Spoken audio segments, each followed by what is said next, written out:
Ceci est probablement la vidéo la plus personnelle que je vais faire sur cette chaîne YouTube. Je sais pas ce que ça va donner, c'est un peu improvisé, je t'avoue. Mais j'avais envie de le partager sur YouTube parce que ça fait partie de mon histoire, ça fait partie de mon aventure. Et j'apprécie le fait d'être complètement transparent vis-à-vis de toi. Et je pense que si tu vois mieux d'où je viens, tu comprendras mieux pourquoi je fais tout ce que je fais aujourd'hui et ce vers quoi je veux aller. Du coup, si je te montre ça à l'écran, c'est parce que j'ai fait un post récemment dans la nouvelle communauté qui a ouverte il y a 3 jours. D'ailleurs, si tu es intéressé, je t'invite à regarder le premier lien dans la description. Et du coup, dans ce post, en fait, je raconte mon histoire. Mais si tu veux aller la lire de façon concise, tu as juste à aller checker le lien. Mais je vais te la raconter aujourd'hui de façon plus personnelle, avec des images, avec des présentations. Donc ici, tu l'as peut-être vu sur mon Instagram, mais du coup, c'était une photo de moi quand on avait atteint les 1000 abonnés. Donc ça faisait 1 mois que j'avais lancé la chaîne YouTube et du coup, je venais d'atteindre les 1000 abonnés. Et du coup, tu vois mon setup habituel. Enfin, peut-être que tu l'avais jamais vu. C'est vrai que souvent, tu vois le setup de derrière la caméra, mais du coup, derrière la cam qui tu la vois ici, elle est là. Derrière la webcam, en fait, ça ressemble à ça, tu vois. Du coup, bref, j'ai 2 écrans. Bon, c'est un peu le bordel là, j'avoue, j'ai un peu clean, mais souvent j'ai plein de trucs partout, des post-it, des livres, des machins, tout autour de moi, parce que je travaille toujours sur 15 000 trucs en même temps. Même là, tu le vois pas, mais à ma gauche, c'est plein le bordel. Il y a des livres qui traînent, il y a mon portable, il y a des feuilles, des trucs, des cours, enfin bref. Mais du coup, donc cette photo-là a été prise 1 mois, donc fin janvier, début février, je pense, 1 mois après l'ouverture de ma chaîne YouTube, où on avait atteint 1000 abonnés. Bref, j'étais tout content, c'était mon premier milestone, on va dire. Et donc ça, c'est aujourd'hui. Très chouette, très cool. J'avais les cheveux longs à ce moment-là. Mais avant tout ça, avant d'être, content et de faire des progrès réels, entre guillemets, dans ma vie, ça n'a pas toujours été le cas. Et j'avais mis il y a longtemps, mais ça, c'est pour les personnes qui me suivent sur Instagram depuis longtemps, j'avais mis un post, donc c'était celui-ci. Juste avant ce post-là, j'avais mis une vidéo de moi qui dansait. Et je peux peut-être la montrer. En fait, sur cette vidéo... c'est juste moi qui danse du coup. Oh, pardon. Attends, j'ai une alerte. 2 secondes. On va taire ça. Désolé. Tu l'as peut-être pas entendu, mais il y a juste une alerte TradingView qui vient de sonner. Bref, du coup, je disais, donc c'était juste une belle vidéo de moi à l'époque qui dansait. La vidéo en elle-même, c'est pas pour me montrer danser. Mais du coup, après, j'avais écrit tout ce texte-là. Et du coup, j'aimerais te raconter un peu cette histoire en fait. Donc, derrière juste cette vidéo de moi qui dansait, c'était il y a quelques années. Non, je vais remonter encore un peu en avant pour t'expliquer mon parcours. Donc du coup, j'étais en secondaire, tranquille, je faisais mes études, etc. J'avais eu, vers mes 16, 17, 18 ans, c'était pas des années faciles de vie. Et il faut savoir que, pour remonter vraiment à mon enfance, voilà, je suis né dans une petite commune en Belgique qui s'appelle Uccle. Puis j'ai grandi à la campagne. Pas non plus un village, mais j'ai grandi à la campagne globalement. Et de ce dont je me souviens, j'avais une enfance relativement heureuse. J'étais pas à plaindre. J'avais mes 2 parents, j'avais ma sœur. Je vivais d'ailleurs dans une chouette villa. Donc, tu vois, villa 4 façades. Donc, une vie quand même assez chouette. Donc ça, c'était toute mon enfance. J'ai pas de mauvais souvenirs de mon enfance. Honnêtement, j'étais un enfant assez heureux. Et puis, je crois que c'était vers mes 12 ans, un truc comme ça. Mes parents ont divorcé et de là, ma vie a, entre guillemets, complètement changé. Ça m'a pas tant impacté que ça. En tout cas, j'ai pas de souvenir que ça m'ait impacté parce que je sais qu'il y a certaines personnes qui vivent très mal le divorce de leurs parents. Ça m'a pas tant impacté que ça, mais je sais qu'à partir de ce moment-là, ma vie a complètement changé dans le sens où, là où j'avais la vie classique de... je vais pas dire la personne riche, mais en tout cas, j'avais une vie de personne aisée. Comme je te l'ai dit, j'étais dans une belle villa, j'étais dans une très bonne école, etc. Mes parents se sont séparés, et puis forcément ils ont séparé les biens, ils ont séparé l'argent, etc. Donc on est déjà passé d'une maison à un appartement. Jusque-là, tout va bien. Mais donc ça, c'était... Et j'ai été vivre avec ma mère, je voyais plus trop mon père, etc. Mais donc du coup, avec ma mère et ma sœur. Au début, avec l'argent de la maison, ça allait encore, on vivait assez bien, on avait un chouette appart, etc. J'ai continué ma vie tranquillement, sauf qu'au fur et à mesure...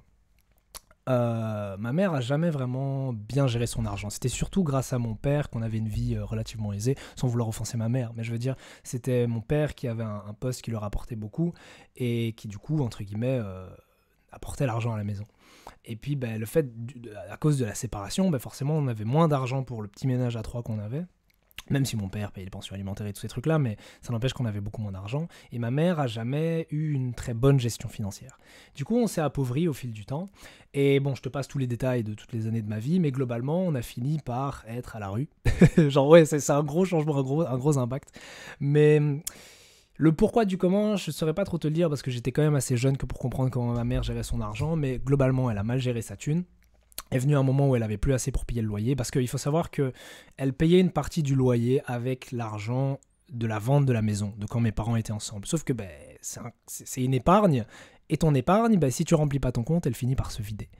Et donc ma mère a fini par vider ce compte, sauf qu'elle avait un loyer un peu trop élevé par rapport à son salaire. Ce pourquoi elle allait puiser dans son épargne pour payer le loyer. L'épargne était vide, plus moyen du coup d'aller puiser pour arrondir les fins de mois. Et un job, je veux dire, elle avait le même job, du coup, qui lui rapportait pas beaucoup, elle n'a pas eu d'augmentation de poste, de salaire et tout. Et donc, ça devenait difficile de terminer les fins de mois. On a tenu quelques mois comme ça, peut-être une année, je crois. Et puis, quand tu peux plus payer le loyer, on a un mois de retard, 2 mois de retard, 3 mois de retard, alors on s'est pas fait expulser, simplement, elle n'a pas renouvelé le contrat. Parce que généralement, tu prends un contrat de bail, tu vois, quand tu prends un appartement, genre 1 an, 3 ans, 5 ans, etc. Du coup, je crois qu'au bout des 3 années de location, elle n'a pas renouvelé. Et du coup, on était... Enfin, quand je dis à la rue, c'est pas en mode SDF à dormir sous les ponts, mais c'est dans le sens où on n'avait plus de logement. Bon, du coup, je te passe les détails, mais on s'est un peu arrangé avec des amis, avec de la famille pour aller dormir par-ci, par-là. Ça a duré quelques mois. Et puis, en Belgique, et je pense que c'est un peu la même chose en France, on a toute une... Enfin, il y a beaucoup d'assistance sociale, genre de services sociaux qui t'aident, si tu perds ton boulot, si t'es à la dèche, quoi. Si t'es dans la dèche. Et du coup, à ce moment-là... ça fait bizarre de raconter ça, mais j'aime bien partager ça. Bref, du coup à ce moment-là, ma mère elle a dû s'inscrire sur des trucs de liste, etc. Et du coup elle a pu avoir un logement social. Et de là, du coup on a atterri dans un logement social. Honnêtement c'était un logement de merde. Du coup pour revenir à l'image, pas ici, là-dessus. Cette image-ci en fait c'était justement dans ce logement social. Un logement de merde. Et alors après si tu lis la deuxième slide si tu veux, tu peux faire pause sur la vidéo et la lire si tu veux. Mais donc si tu lis cette slide, en fait je peux la laisser. J'explique justement que donc apparemment c'était en 2018, voilà. Et du coup on venait justement d'emménager dans ce petit logement de merde, hein, littéralement genre. Ça reste un logement, tu vois. Faut être reconnaissant, mais genre c'était vraiment pas des conditions de vie agréables. Mais bon, c'était toujours mieux que rien parce qu'avant ça, je dormais sur le sol chez quelqu'un quoi. Et du coup. J'explique juste dans le post du coup que ma soeur et moi on essayait du coup de donner le sourire à ma mère qui était vraiment au bout du bout, tu vois, juste en dansant et en la faisant rire, en la faisant sourire. C'était justement Noël, sauf que du coup comme on était pauvres as fuck, on n'avait pas de quoi se payer un repas de Noël, donc je crois que juste pour l'occasion il n'y avait pas eu de cadeau, rien du tout, on avait juste acheté peut-être une bouteille de mousseux, un truc comme ça, tu vois. Bref, et du coup on a fêté Noël comme ça, mais c'était pour te dire en fait que c'était une période vraiment très très très très difficile de ma vie. Et pourquoi, il n'y avait pas que ce truc-là de logement, etc. C'était un problème parmi tant d'autres, mais il y avait pas mal de choses qui se passaient dans ma vie à ce moment-là, beaucoup de remises en question, etc. Et c'est vraiment à ce moment-là que j'ai eu une sorte de déclic. Et je crois que je le note d'ailleurs dans cette publication, mais c'est vraiment à ce moment-là où j'ai compris que personne allait venir me sauver. Personne allait venir sauver ma famille. Mon père peut-être contribuait un petit peu en payant la pension alimentaire, mais c'est pas lui qui allait payer pour nous, donc on était quand même dans la merde. Et ma sœur était encore aux études, elle travaillait pas encore, du coup elle avait pas de salaire. Ma mère, du coup elle était au...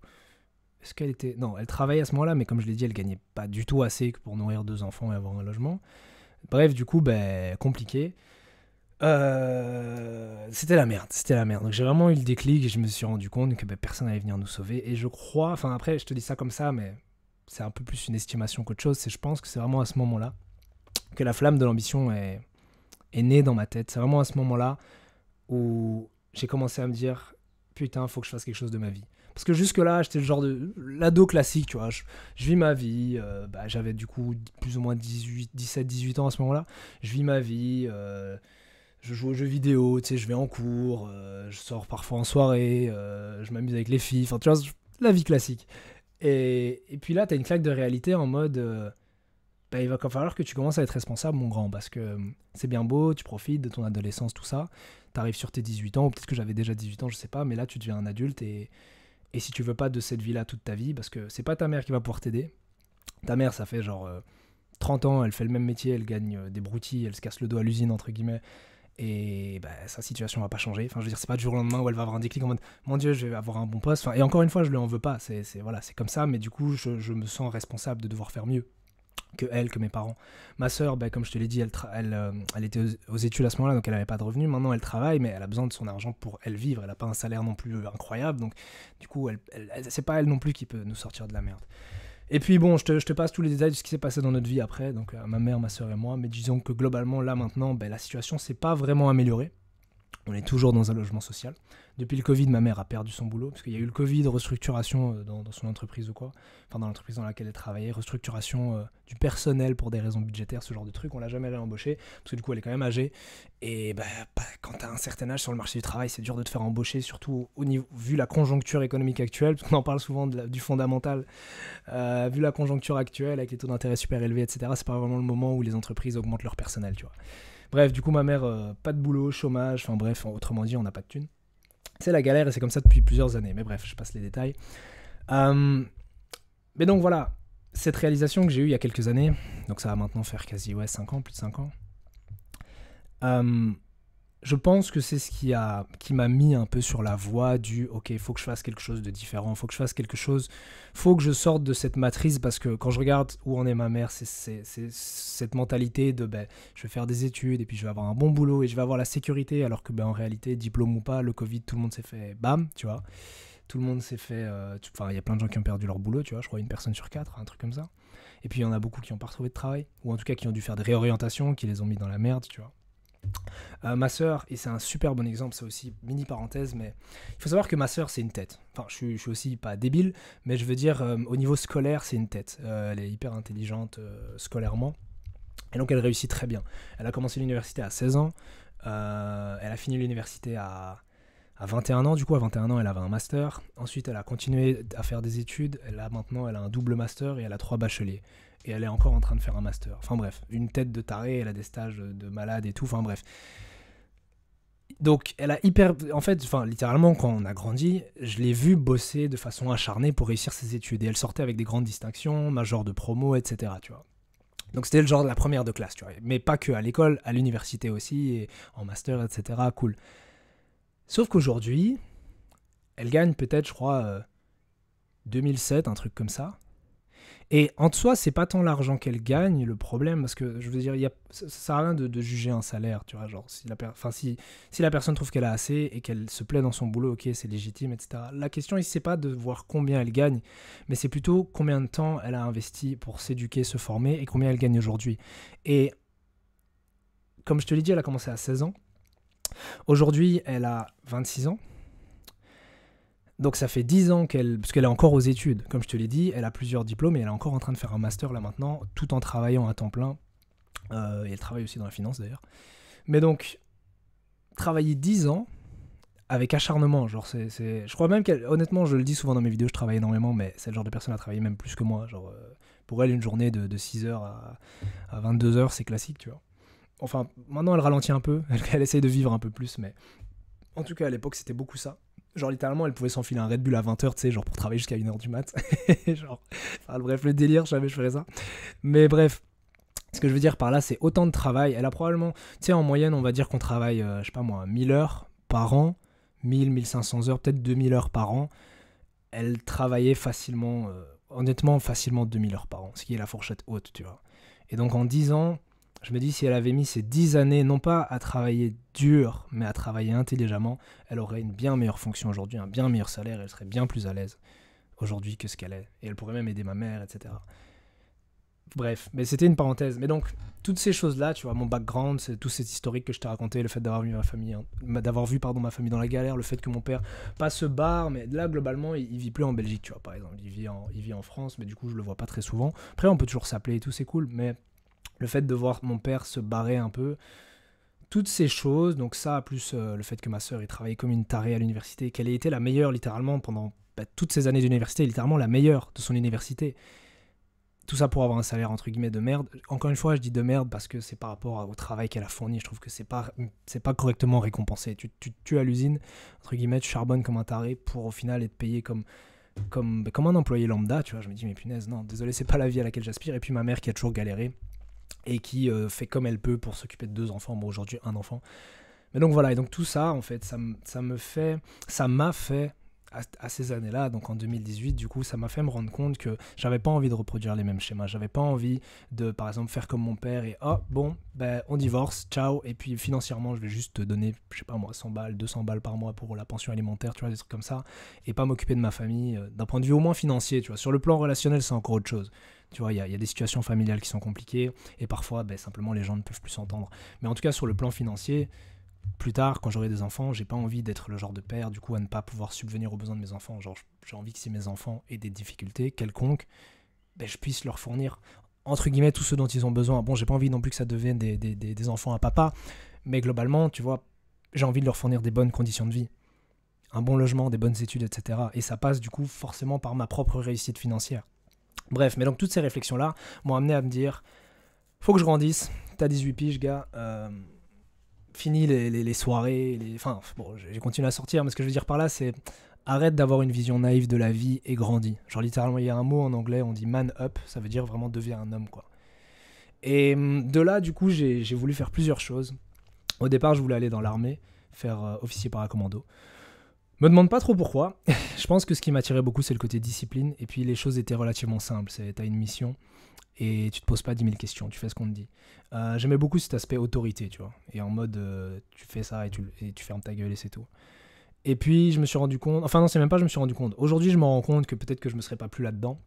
Mais à l'époque, donc j'avais fait toutes les démarches, je m'étais préparé pendant 2 ans, physiquement aussi pour les épreuves intellectuelles, genre mathématiques, français, tous les trucs.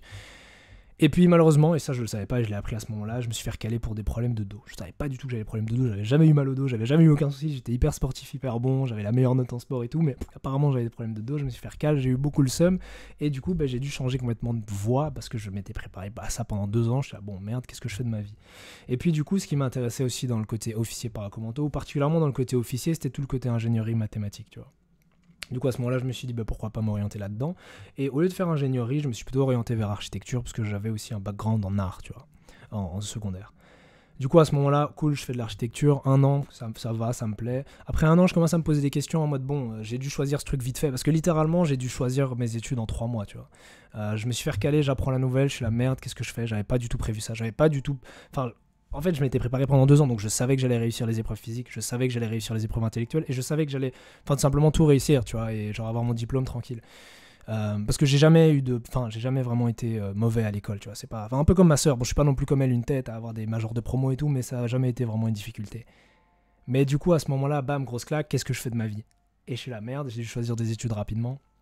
Et puis, et du coup, ouais, j'ai choisi mes études en 3 mois. Et puis, forcément, c'est peut-être pas le meilleur choix que t'aies fait, tu vois. Et du coup, après, je me rends compte, après une année, peut-être, genre, je fais ma 2e année quand même, j'ai été jusqu'au bout.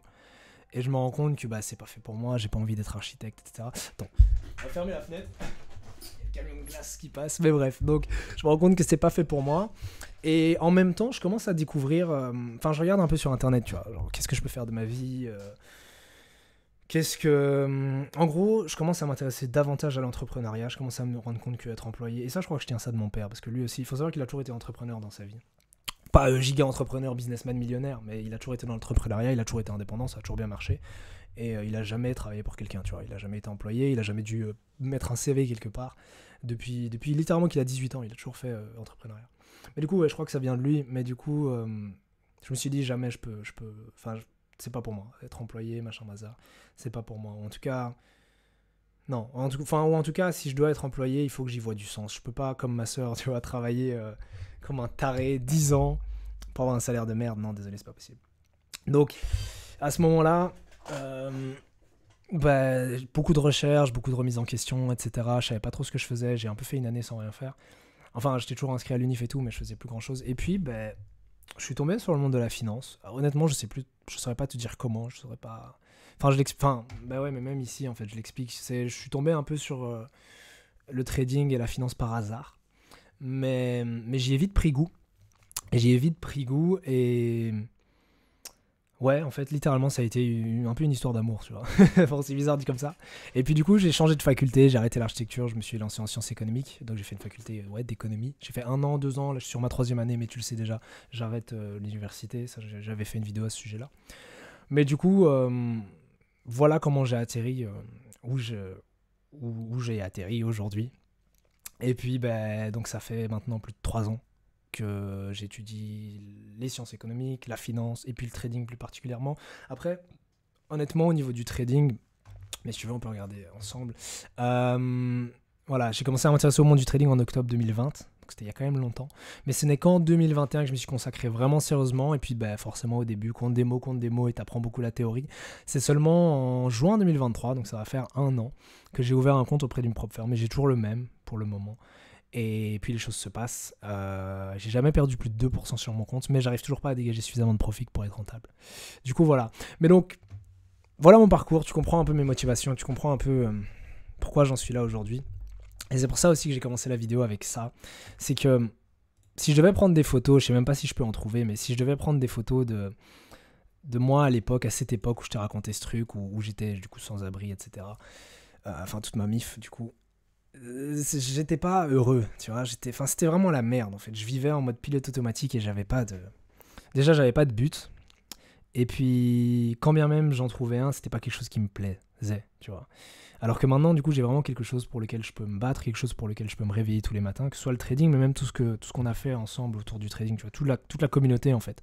Genre, déjà, avant, je kiffais le trading à balle, mais maintenant qu'il y a une communauté qui est construite autour, le simple fait de pouvoir échanger, de pouvoir se sentir appartenir à un groupe, ça m'a vraiment... bref, ça m'a redonné une seconde vie un petit peu, tu vois. Enfin, je vais pas dire j'étais mort non plus, mais honnêtement, avant, c'était pas trop ça.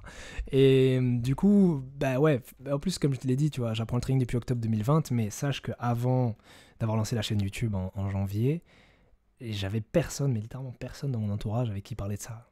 Personne faisait du trading, même dans la faculté de sciences économiques.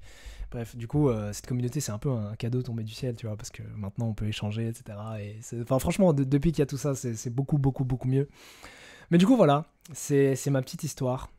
J'ai pas vraiment de conclusion à donner.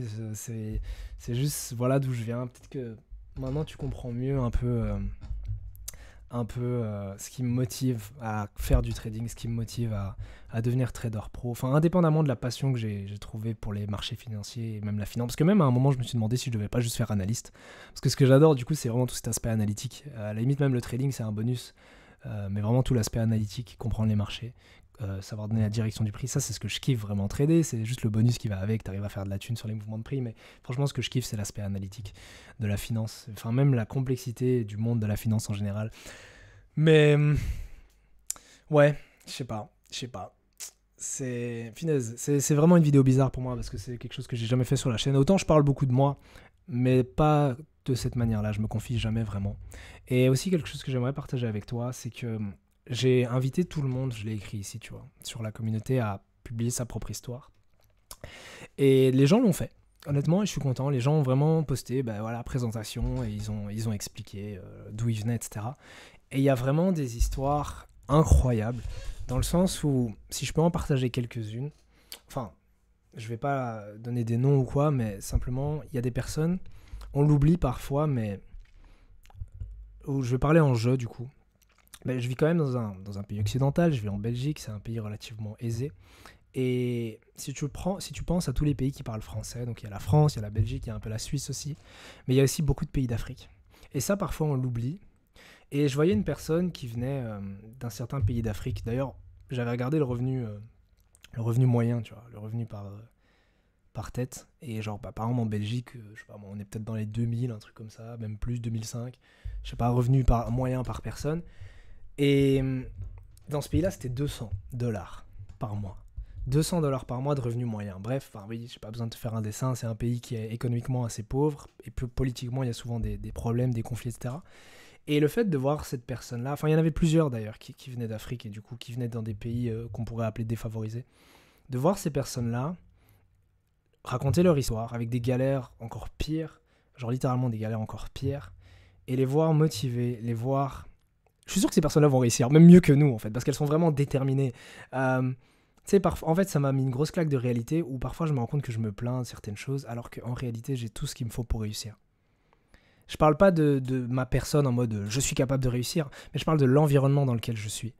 J'ai accès à un bon setup, enfin un relativement bon setup, mais même si demain je voulais acheter un meilleur écran ou un troisième écran ou enfin du bon matériel de trading, je pourrais, tu vois. Je trouve un petit job ou quoi, où je vends des trucs que j'ai chez moi et je m'achète ce truc-là, tu vois. J'ai accès à des ressources, genre ressources financières, pas ressources éducatives, tu vois. Genre j'ai accès à des livres, j'ai accès à des formations, j'ai un super bon wifi, enfin tu vois ce genre de trucs. J'ai tout ce qu'il faut pour enfin en fait j'ai quand t'es dans un pays occidental, ok, que tu vis en France, en Belgique ou quoi, ben t'es tranquille. Enfin, même si, voilà, je dois reconnaître que je suis pas non plus giga riche, hein, je t'ai expliqué mon parcours et je t'ai expliqué ma situation actuelle, mais globalement, ben voilà, j'ai un ordi, j'ai une cam, j'ai un micro, enfin, tu vois, j'ai du matos. Et j'ai des conditions de vie tranquilles. Et quelque part, en fait, j'ai aucune excuse que pour pas réussir. Mais vraiment aucune. Parce que si ces personnes-là qui sont dans des conditions pires que les nôtres, parce que le pire, c'est que ces personnes-là ont le même âge que moi. Enfin, plus ou moins, parce que je pense à plusieurs, en fait. J'ai lu leur présentation. Mais elles ont le même âge que moi. Elles parlent la même langue que moi. Elles ont un background encore pire, genre parce que bon, je t'ai raconté un peu mes galères, mais genre ça va encore, genre tu vois, j'en suis pas, enfin, je veux dire, j'en suis pas mort, c'est pas la fin du monde. Mais elles ont des galères encore pires, et malgré ça, elles ont quand même la détermination de se lever tous les matins et de se dire, ok, bah j'ai juste mon ordi, une connexion Wi-Fi, et je vais me démerder pour apprendre ces putains de marchés financiers et essayer de m'en sortir un petit peu financièrement. Surtout que, imagine, je t'ai dit tantôt, genre il y a certains pays où genre ils ont 200 $ par mois de revenus moyens. Imagine juste une personne qui réussit un challenge propre firm et qui a un payout de 1000 $. C'est énorme. Économique, enfin, proportionnellement au pouvoir d'achat dans leur pays, enfin, pas le pouvoir d'achat, mais enfin, oui, simplement, si 200 $ par mois c'est la moyenne que tu gagnes, ben 1000 balles, t'es bien, tu vois. T'es très très bien. Ben, d'ailleurs, enfin, j'en sais quelque chose, parce que du coup, ben, tu le vois, je suis pas tout blanc et la moitié de ma famille vit au Rwanda, pour ceux qui ne savaient pas, du coup. Je suis à moitié belge, à moitié rwandais. Et du coup, là-bas, quand ma famille et moi on part en vacances, le pouvoir d'achat, mon gars, t'es limite riche, tu vois. Tu pars avec 1000 € là-bas, t'es tranquille. Le billet d'avion est cher, mais quand tu pars avec 1000 € là-bas, franchement, t'es tranquille. Enfin bref, mais donc t'as compris l'idée. Mais ce que je veux dire par là, c'est que parfois on va se plaindre, on va être là, je manque de ci, je manque de ça. On va trouver tout un tas d'excuses au fait qu'on réussisse pas, alors que la réalité, c'est que c'est juste nous.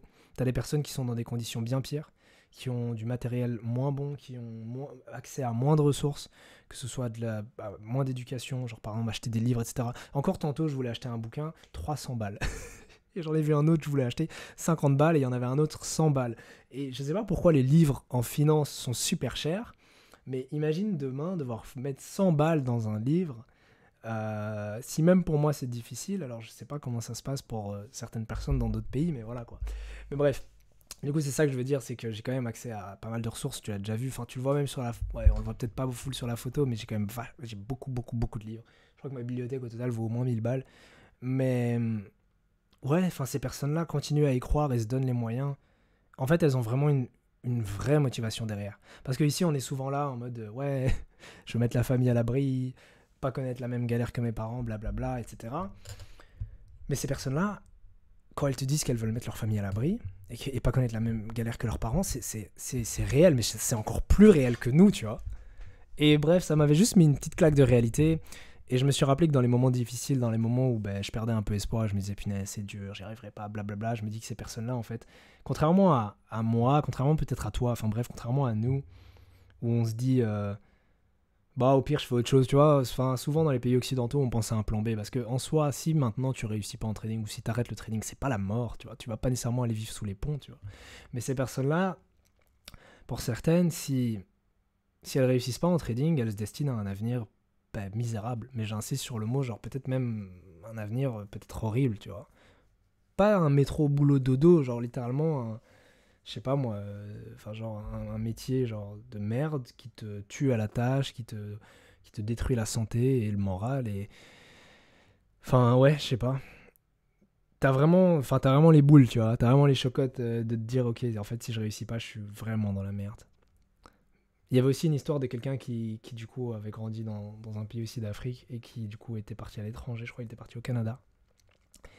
Et puis, trouve pas de boulot, machin bazar. Enfin, je te passe les détails, mais disons simplement que t'es dans un pays étranger, t'es pas chez toi, t'es loin de ta famille, et tu dois te démerder pour faire de la thune et pouvoir vivre. Et en attendant de réussir en trading, tu fais juste un boulot de merde. Parce que ton diplôme que t'as eu chez toi est pas valable dans les pays occidentaux. Du coup, tu dois le faire reconnaître, tu dois faire quelques années d'études, sauf que du coup, tu dois les payer, hein, ces années d'études, et que c'est plusieurs milliers d'euros. Parce que du coup, il était au Canada, donc c'est pas comme ici en Belgique, les études c'est pas encore trop cher, mais au Canada, tu vas peut-être payer 10 000 balles pour une année, tu vois. Et t'as pas droit à une bourse ou un truc comme ça, donc tu dois te démerder. Et c'est franchement respect. Franchement, j'ai qu'un mot à dire, c'est respect pour ces personnes-là, parce que ça doit pas être facile tous les jours. C'est genre, tu te réveilles le matin, tu vas bosser, genre littéralement à l'usine, j'ai envie de dire. Charbon, usine, enfin, appelle ça comme tu veux. Pour un salaire de merde.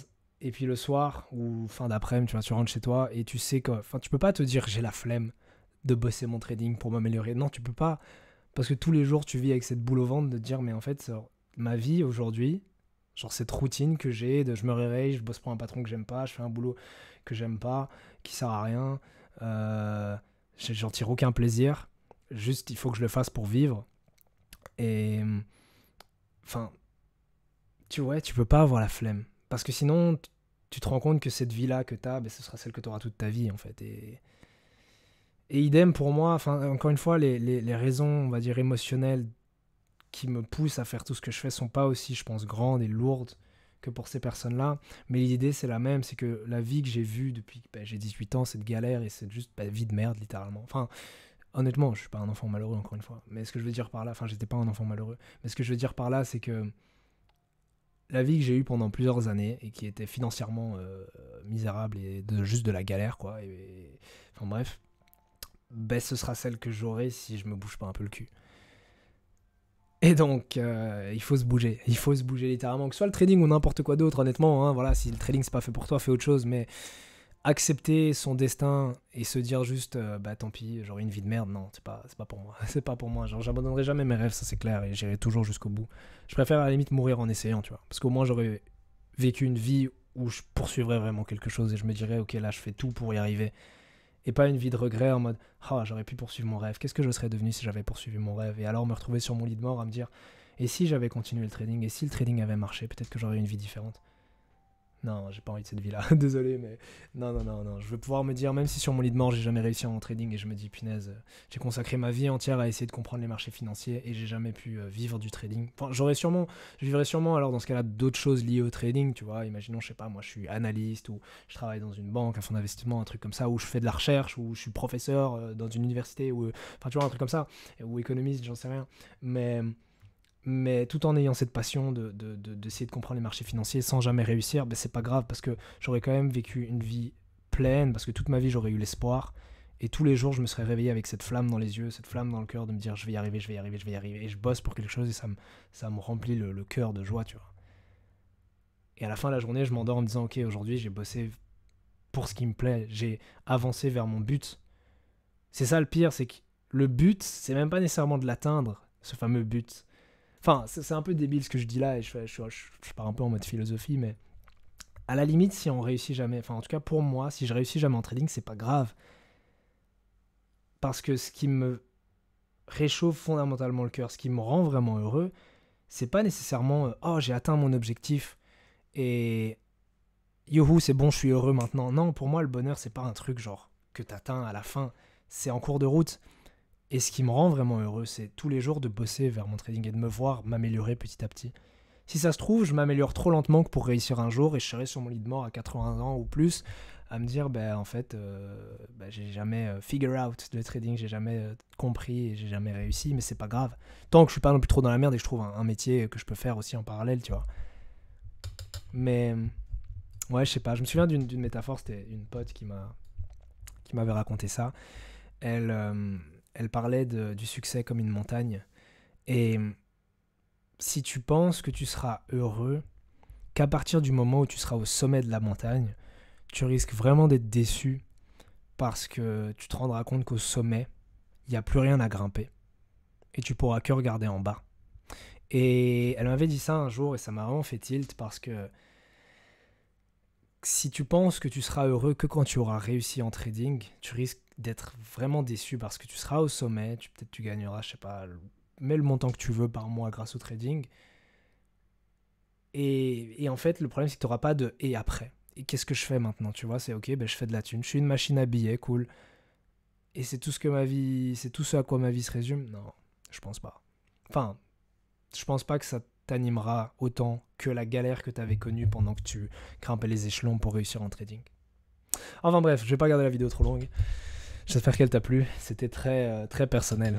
Très personnel. Bref, si tu veux lire mon témoignage au complet ou simplement interagir avec les autres membres de la communauté, comme je te l'ai dit, il y a plein de personnes qui ont raconté leur histoire et c'est hyper intéressant. Du coup, tu checkes juste le premier lien dans la description, tu fais ta petite demande pour rejoindre et puis on se retrouve dans la communauté. Sur ce, je te dis à demain dans la prochaine vidéo.